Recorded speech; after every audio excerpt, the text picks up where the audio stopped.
Hello everyone, एक बार फिर स्वागत है आप सभी का अपने यूट्यूब चैनल पर। तो फ्रेंड, जैसा कि आप थंबनेल पे देख ही चुके हो, आज की इस वीडियो में हम डिस्कस करेंगे जियोग्राफी के कुछ इंपॉर्टेंट क्वेश्चंस जो मिले आपको आगामी HPGBT commission, SI conductor, JOIT post code 965, panchayat auditor, panchayat secretary, पटवारी और वेरियस एग्ज़ाम जो आने वाले समय में कंडक्ट किए जाने हैं, उन सभी एग्ज़ाम में ये क्वेश्चंस आपको काफ़ी हेल्पफुल साबित होंगे। तो फ्रेंड्स, आपने करना क्या है, इन क्वेश्चंस के शॉर्ट फॉर्म में नोट्स ज़रूर बना लेने हैं, क्योंकि रिवीजन के टाइम ये क्वेश्चंस आपको काफ़ी हेल्पफुल साबित होंगे। तो फ्रेंड्स, आप मुझे इंस्टाग्राम पर भी फॉलो कर सकते हो। इंस्टाग्राम आईडी का जो लिंक है वो मैंने डिस्क्रिप्शन बॉक्स में दे दिया है। तो फ्रेंड्स, वीडियो को शुरू करने से पहले अगर आप चैनल पे पहली बार विजिट कर रहे हो तो चैनल को सब्सक्राइब जरूर कर दे और बेल आइकन प्रेस करना ना भूलें, ताकि मेरे आने वाले हर वीडियो की नोटिफिकेशन आपको मिलती रहे। तो फ्रेंड्स, वीडियो को शुरू करते हैं। क्वेश्चन नंबर फर्स्ट है इस वीडियो का। इसमें बोला गया कि हीराकुंड परियोजना जो है वे किस नदी पर है। काफ़ी इंपॉर्टेंट क्वेश्चन है। तो हीराकुंड परियोजना आपको पता है ये उड़ीसा में स्थित है। उड़ीसा में स्थित हीराकुंड परियोजना जो है वो महानदी पर स्थित है। ये आपने याद रखना है। हीराकुंड परियोजना जो है वो महानदी पर स्थित है, जिसका जिसका उद्घाटन जो था वो पंडित जवाहरलाल नेहरू ने 13 जनवरी 1957 को किया था। ये आपने याद रखना है। हीराकुंड परियोजना जो है वो किस नदी के ऊपर है। हीराकुंड परियोजना जो है वो आपकी महानदी के ऊपर है और किस स्टेट में है, उड़ीसा स्टेट में है। इसका उद्घाटन जो था वो पंडित जवाहरलाल नेहरू जी ने 13 जनवरी 1957 को किया था। इम्पोर्टेंट क्वेश्चन है ये, एग्ज़ाम में कई बार जो है वो पूछा गया है। और ये विश्व का सबसे बड़ा मुख्य धारा बांध है, सबसे लंबा बांध है। इसकी जो लंबाई है वो कितनी है, लंबाई भी आपने नोट डाउन कर लेनी है। 4.8 किलोमीटर जो है वो इसकी लंबाई है। और इसकी जो ऊंचाई है वे कितनी है, हाइट जो है वो 61 मीटर है। ये आपने याद रखना है। हीराकुंड परियोजना की, हीराकुंड बांध की जो ऊंचाई है वो 61 मीटर है। लंबाई कितनी है, 4.8 किलोमीटर है। नेक्स्ट क्वेश्चन पे चलते हैं। इसमें बोला गया कि माही जल विद्युत परियोजना से लाभान्वित होने वाला राज्य कौन सा है। इंपॉर्टेंट क्वेश्चन है। तो माही जल विद्युत परियोजना जो है, इससे जो लाभान्वित होने वाला जो राज्य है वे कौन सा है। इस क्वेश्चन का जो राइट आंसर है वे आपका राजस्थान है। ये आपने याद रखना है। माही जल विद्युत परियोजना बांसवाड़ा राजस्थान में है। ये आपने याद रखना है। उसी तरह इसका इसका जो उद्घाटन था वो 1983 में हुआ था। इससे मुख्यतः राजस्थान जो है वो काफ़ी लाभान्वित होता है, काफ़ी लाभ होता है राजस्थान राज्य को। श्री जमनालाल बजाज के नाम पर इसे माही सागर बांध भी कहा जाता है। ये आपने याद रखना है। श्री जमनालाल बजाज के नाम पर इसे माही बजाज सागर बांध भी कहा जाता है। ये आपने याद रखना है। नेक्स्ट क्वेश्चन पे चलते हैं। इसमें बोला गया कि पेरियार जल विद्युत परियोजना जो है वो किस राज्य में स्थित है। इंपॉर्टेंट क्वेश्चन है। तो पेरियार जल विद्युत परियोजना जो है वो आपकी किस स्टेट में है। इस क्वेश्चन का जो राइट आंसर है वे आपका केरल है। ये आपने याद रखना है। केरल राज्य में ये जो पेरियार जल विद्युत परियोजना है वे कहाँ पर है, वे आपकी केरल स्टेट में है। इंपॉर्टेंट क्वेश्चन है, एग्ज़ाम में जो है वो कई बार पूछा गया है। वैसे इडुक्की परियोजना जो है वो भी आपकी केरल में है। ये भी आपने याद रखना है। और इसे इडुक्की परियोजना भी कहा जाता है। पेरियार नदी के ऊपर है और ये केरल में है। ये आपने याद रखना है। नेक्स्ट क्वेश्चन पे चलते हैं। तीस्ता जल विवाद जो है वो किन देशों के मध्य है। इंपॉर्टेंट क्वेश्चन है। तो तीस्ता जल विवाद जो है वो भारत और बांग्लादेश के बीच ये विवाद है। ये आपने याद रखना है। इंपॉर्टेंट क्वेश्चन है। कई बार एग्ज़ाम में क्वेश्चन जो है ये पूछा गया है कि तीस्ता जल विवाद जो है वो किन दो कंट्रीज़ के बीच में है। तो ये आपका भारत और बांग्लादेश के बीच है। नेक्स्ट क्वेश्चन में चलते हैं। नागार्जुन सागर परियोजना जो है वो किस नदी पर स्थित है। इंपॉर्टेंट क्वेश्चन है। तो नागार्जुन सागर परियोजना जो है ये कि कृष्णा नदी के ऊपर है। इंपॉर्टेंट क्वेश्चन है। तो इस क्वेश्चन का जो राइट आंसर होगा वे आपका कृष्णा नदी है। किस स्टेट में है, तो ये आंध्र प्रदेश में ये स्थित परियोजना है। ये भी आपने याद रखना है। अगले प्रश्न में चलते हैं। कोसी परियोजना किस राज्य में स्थित है। तो कोसी जो परियोजना है ये आपकी बिहार स्टेट में स्थित है। ये आपने याद रखना है, बिहार स्टेट में है। अगले प्रश्न में चलते हैं। इसमें बोला गया है कि विवादास्पद हेन नक्कल पेयजल परियोजना किस राज्य की है। इंपॉर्टेंट है। हेन नक्कल पेयजल परियोजना जो है, योजना जो है वो किस राज्य की है। ये धर्मपुरी यानी कि तमिलनाडु स्टेट की है, ये आपने याद रखना है। अगले प्रश्न पे चलते हैं। इसमें बोला गया कि भाखड़ा नांगल परियोजना किस नदी पर बनाई गई है। इंपॉर्टेंट क्वेश्चन है। तो भाखड़ा नांगल परियोजना जो है वो सतलुज नदी के ऊपर बनाई गई है, ये आपने याद रखना है। बात करते हैं भाखड़ा नांगल परियोजना के बारे में। तो ये संसार का सबसे ऊंचा गुरुत्वीय बांध है। इसकी जो ऊंचाई है वो आपकी 226 मीटर है, ये आपने याद रखना है। 226 मीटर जो है वो इसकी ऊंचाई है। बांध से बनी झील का जो नाम है वे गोविंद सागर झील है, और ये किस स्टेट में है। हिमाचल प्रदेश स्टेट में है, ये आपने याद रखना है। अगले प्रश्न में चलते हैं। इसमें बोला गया कि आपने सुमेलित करना है, तो इसको ऐसे ही समझ लेते हैं। परियोजना जो है, कोसी परियोजना जो है वो आपकी बिहार से है। हीराकुंड उड़ीसा में है। तुंगभद्रा जो है आंध्र प्रदेश में है। भाखड़ा नांगल जो है वो पंजाब में है, ये आपने याद रखना है। और ये भाखड़ा नांगल परियोजना से जो लाभान्वित होने वाले जो राज्य हैं वे कौन कौन से हैं। पंजाब हो गया, हरियाणा हो गया, राजस्थान हो गया, ये जो है वो एग्ज़ाम में कई बार पूछे गए हैं। नेक्स्ट क्वेश्चन में चलते हैं। भाखड़ा बांध किस वर्ष बना था। तो भाखड़ा बांध जो था वो आपका वर्ष 1963 में बना था, ये आपने याद रखना है। नेक्स्ट है तुंगभद्रा परियोजना किस नदी पर स्थित है। तो तुंगभद्रा जो परियोजना है वे किस नदी के ऊपर स्थित है। ये तुंगभद्रा नदी के ऊपर ही स्थित है, और इससे जो लाभान्वित होने वाले जो राज्य हैं वे कौन कौन से हैं। वे कर्नाटक और आंध्र प्रदेश हैं, ये आपने याद रखना है। अगले प्रश्न में चलते हैं। रणजीत सागर बांध जो है वो किस नदी पर बना है। तो रणजीत सागर बांध जो है वो रावी नदी के ऊपर बना है। इंपॉर्टेंट क्वेश्चन है, कई बार पूछा गया है। और इससे लाभान्वित होने वाला जो राज्य है वो पंजाब है। अगले प्रश्न में चलते हैं। मेधा पाटकर संबंधित है। इंपॉर्टेंट क्वेश्चन है। तो मेधा पाटकर जो है वो संबंधित है सरदार सरोवर परियोजना से, ये आपने याद रखना है। मेधा पाटकर जो है वो संबंधित है सरदार सरोवर परियोजना से। उसी तरह कुछ इम्पोर्टेंट डिस्कस कर लेते हैं। जैसे कोसी परियोजना जो है, कोसी परियोजना जो है ये भारत और नेपाल की संयुक्त परियोजना है, ये आपने याद रखना है। उसी तरह बात करते हैं हम शारदा परियोजना के बारे में। शारदा नदी के ऊपर है ये, और उत्तर प्रदेश इससे लाभान्वित होने वाला राज्य है। उसी तरह महात्मा गांधी परियोजना जो है, जोग परियोजना भी कहा जाता है, शरावती नदी के ऊपर है। कर्नाटक जो है इससे लाभान्वित होने वाला राज्य है, ये आपने याद रखना है। नर्मदा घाटी परियोजना जो है, इसमें गुजरात में सरदार सरोवर बांध तथा मध्य प्रदेश में नर्मदा या इंदिरा सागर बांध का निर्माण किया गया है। नर्मदा नदी के ऊपर है, और इससे लाभान्वित होने वाले जो राज्य हैं वे कौन कौन से हैं। वे गुजरात, मध्य प्रदेश, महाराष्ट्र और राजस्थान है, ये आपने याद रखना है। उसी तरह तीस्ता परियोजना जो है वो सिक्किम में है, ये आपको पता होगा। तीस्ता नदी के ऊपर है, और ये सिक्किम स्टेट में है। भारत और बांग्लादेश के बीच ये मुख्य विवाद है, ये भी आपको पता होना चाहिए। नाथप्पा झाकड़ी हाइडल प्रोजेक्ट जो है वो हिमाचल प्रदेश में है, ये आपने याद रखना है। उसी तरह कुंडा जल विद्युत परियोजना जो है वो कौन से राज्य से संबंधित है। तो कुंडा जल विद्युत परियोजना जो है वो आपकी तमिलनाडु स्टेट से संबंधित है। सबसे लंबा चिनाई बांध किस नदी पर बना है। महानदी पर बना है, ये भी आपने याद रखना है। किस देश के सहयोग से टिहरी बांध जो है उत्तराखंड में है, वो परियोजना जो है वो पूर्ण होगी। तो वो रूस की सहायता से पूर्ण होगी।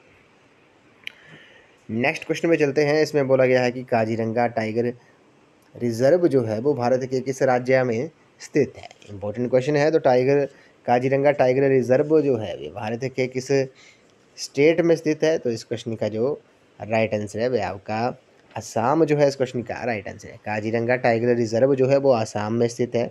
यहाँ ये जो है एक सींग वाले गैंडों, ये आपने याद रखना है। ये एक सींग वाले गैंडों के लिए काफ़ी प्रसिद्ध है। ये 1905 में स्थापित हुआ था, और 1950 में वन्यजीव अभयारण्य जो है वो 1974 में राष्ट्रीय उद्यान और यूनेस्को विश्व विरासत सूची में शामिल हुआ था 1985 में, और इसे 2006 में टाइगर रिजर्व घोषित किया गया था, ये आपने याद रखना है। तो काजीरंगा टाइगर रिजर्व जो है वो भारत के असम में है, एक सींग वाले गैंडों के लिए काफ़ी प्रसिद्ध है, और 1905 में ये स्थापित किया गया था। 1950 में वन्यजीव अभयारण्य जो था, 1974 में राष्ट्रीय उद्यान, और 1985 में यूनेस्को विश्व विरासत सूची में ये शामिल हुआ था, और 2006 में इसे टाइगर रिजर्व जो था वो घोषित किया गया था। अगले प्रश्न में चलते हैं। इसमें बोला गया कि जंगली गंधर्व अभयारण्य जो है वे किस स्टेट में स्थित है? तो जंगली गंधर्व अभयारण्य जो है वाइल्ड एस सेंचुरी जो है वे आपके किस स्टेट में स्थित है? तो ये गुजरात स्टेट में स्थित है। अगले प्रश्न में चलते हैं। राजस्थान का जो राज्य पक्षी है वे क्या है? वे सारंग है, ये आपने याद रखना है। सारंग जो है वो राजस्थान का राज्य पक्षी है। अगले प्रश्न में चलते हैं। एशियाई शेरों का घर, इंपॉर्टेंट क्वेश्चन है। होम ऑफ एशियाटिक लॉयन किसे कहा जाता है? तो एशियाई शेरों का जो घर है वे गिर राष्ट्रीय उद्यान को कहा जाता है, जो कि किस स्टेट में स्थित है? जो कि गुजरात स्टेट में स्थित है। इंपॉर्टेंट क्वेश्चन है, 101% जो है ये एग्जाम में पूछा ही जाता है। तो गिर राष्ट्रीय उद्यान संबंधित है, ऐसे भी क्वेश्चन पूछ सकते हैं, तो ये शेरों से है। नेक्स्ट क्वेश्चन में चलते हैं। घाना जो है जिसे केवलादेव पक्षी अभयारण्य भी कहा जाता है, ये कहाँ पर स्थित है? तो ये राजस्थान में स्थित है, ये आपने याद रखना है।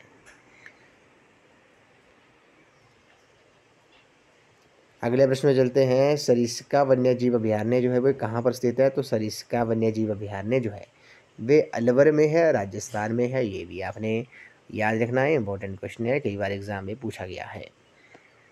नेक्स्ट क्वेश्चन में चलते हैं। नाल सरोवर किस राज्य में स्थित है? तो नाल सरोवर जो है ये आपका गुजरात राज्य में स्थित है, ये आपने याद रखना है। अगले प्रश्न में चलते हैं। केवला देवी यानी कि घाना पक्षी उद्यान जो है वो भारत के किस नगरी के समीप बना हुआ है? तो ये भरतपुर राजस्थान के समीप बना हुआ है। नेक्स्ट क्वेश्चन में चलते हैं। Where is India biggest wild life sanctuary for Gir lions? Important question है, अभी हमने डिस्कस किया, तो ये गुजरात में है। गुजरात में कहाँ पर है? ये गिर में है। एशियाई शेरों का घर भी कहा जाता है इसे, ये भी आपने याद रखना है। अगले प्रश्न में चलते हैं। इसमें बोला गया है कि नंदन कानन टाइगर रिजर्व जो है वे किस राज्य में स्थित है? तो नंदन कानन टाइगर रिजर्व जो है वे आपका उड़ीसा स्टेट में स्थित है, ये आपने याद रखना है। उड़ीसा जो है इस क्वेश्चन का राइट आंसर है। नेक्स्ट क्वेश्चन में चलते हैं। गांधी सागर वर्ल्ड सेंचुरी जो है वे किस राज्य में स्थित है? तो ये आपकी मध्य प्रदेश स्टेट में स्थित है, ये आपने याद रखना है। नेक्स्ट क्वेश्चन में चलते हैं। विश्नोई आंदोलन जो था वे किस राज्य में चलाया गया था? तो विश्नोई आंदोलन जो था वे राजस्थान में चलाया गया था।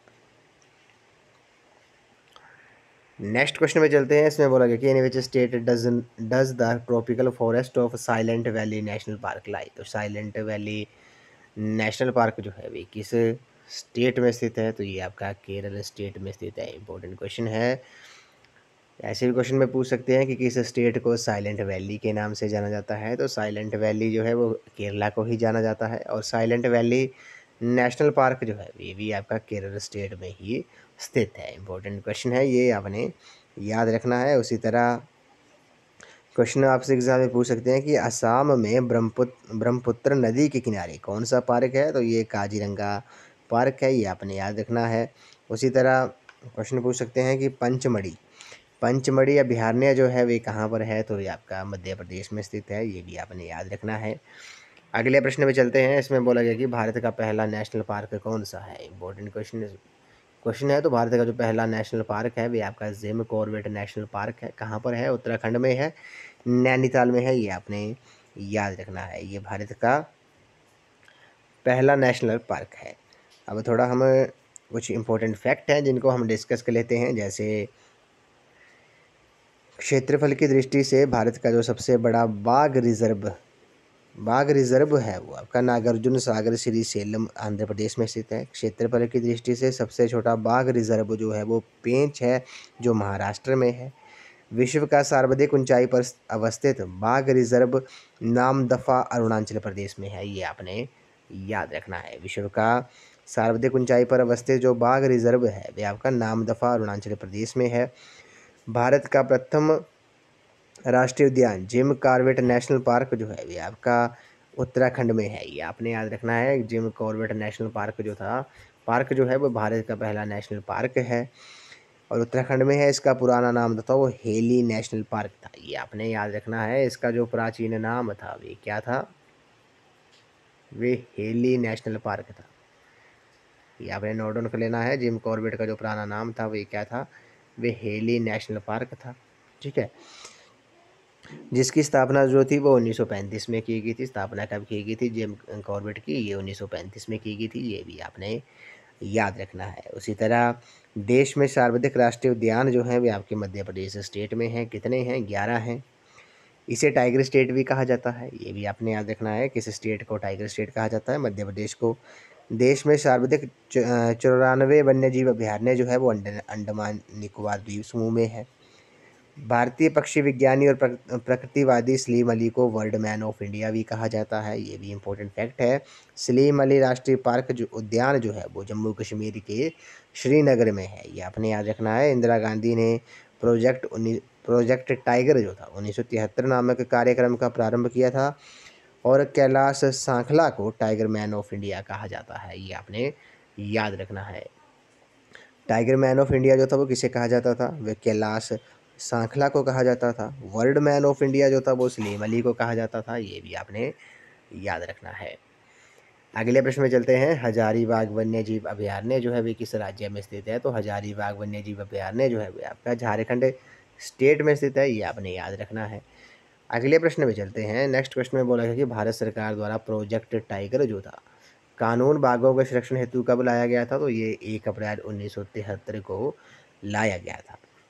और श्रीमती इंदिरा गांधी जी ने इस प्रोजेक्ट टाइगर नामक कार्यक्रम का प्रारंभ किया था, ये आपने याद रखना है। इंदिरा गांधी जी ने ये 1 अप्रैल 1973 को, ये आपने 1 अप्रैल 1973 को इंदिरा गांधी ने प्रोजेक्ट टाइगर नामक कार्यक्रम जो था वो उसको प्रारंभ किया था। और कैलाश सांखला को, ये आपने याद रखना है, कैलाश सांखला को टाइगर मैन ऑफ इंडिया भी कहा जाता है। नेक्स्ट क्वेश्चन में चलते हैं। पेरियार वन्यजीव अभयारण्य जो है वे किस राज्य में स्थित है? तो ये केरल में है, इडुक्की में है, ये आपने याद रखना है, इंपॉर्टेंट क्वेश्चन है। उसी तरह कान्हा नेशनल पार्क जो है, कान्हा राष्ट्रीय पार्क जो है वे कहाँ पर स्थित है? तो कान्हा नेशनल पार्क जो है वह आपका मध्य प्रदेश स्टेट में स्थित है, ये आपने याद रखना है। अगले प्रश्न में चलते हैं। इसमें बोला गया कि Sundarban biosphere reserve included in the world list of biosphere reserve by UNESCO is located in. तो सुंदरवन बायोस्फीयर रिजर्व जो है ये आपका यूनेस्को द्वारा इसे रिजर्व किया गया है। बायोस्फीयर वर्ल्ड लिस्ट की बायोस्फीयर रिजर्व में इसे यूनेस्को द्वारा शामिल किया गया है। ये कहाँ पर स्थित है? तो ये वेस्ट बंगाल, पश्चिम बंगाल में स्थित है, ये आपने याद रखना है। अगले प्रश्न में चलते हैं। असम का पाबीतोरा वन्य प्राणी शरण स्थल मुख्य रूप से किस पशु से जुड़ा हुआ है? तो ये राइनो से जुड़ा हुआ है, ये आपने याद रखना है। पाबीतोरा वन्य प्राणी शरण स्थल जो है वो आपका राइनो से जुड़ा हुआ है। उसी तरह काजीरंगा नेशनल पार्क जो है ये आपका एक सींग वाले गैंडों के लिए काफ़ी प्रसिद्ध है, जो कि असम स्टेट में स्थित है। अगले प्रश्न में चलते हैं। The Indian board of wild life स्थापित किया गया था। तो Indian board of wild life जो था वो स्थापित किया गया था कब? 1952 में किया गया था, ये आपने याद रखना है। इस वीडियो को ये लास्ट क्वेश्चन है। इसमें बोला गया कि जिम कॉर्बेट राष्ट्रीय उद्यान की घोषणा जो थी वो कब हुई थी? वो 1935 में हुई थी, ये आपने याद रखना है। और जिम कॉर्बेट भारत का ये पहला राष्ट्रीय उद्यान था, ये आपने याद रखना है। ये जिम कॉर्बेट जो है वो ये भारत का पहला राष्ट्रीय उद्यान है, जो कि उत्तराखंड में स्थित है। और इसका जो पुराना नाम था वे हेली नेशनल पार्क था, ये आपने याद रखना है। इसका जो प्राचीन नाम था ये क्या था? वो हेली नेशनल पार्क था। हेली नेशनल पार्क के नाम से इसे जाना जाता था। और इसकी स्थापना 1935 में की गई थी, ये भी आपने याद रखना है। उसी तरह क्वेश्चन आपने ये भी नोट कर लेना है कि किसे वर्ल्ड मैन ऑफ इंडिया के नाम से जाना जाता है, ये भी की पॉइंट है, इंपॉर्टेंट फैक्ट है। तो सलीम अली, ये आपने याद रखना है। सलीम अली को वर्ल्ड मैन ऑफ इंडिया कहा जाता है। जबकि कैलाश सांखला को, ये आपने नोट कर लेना है, कैलाश सांखला को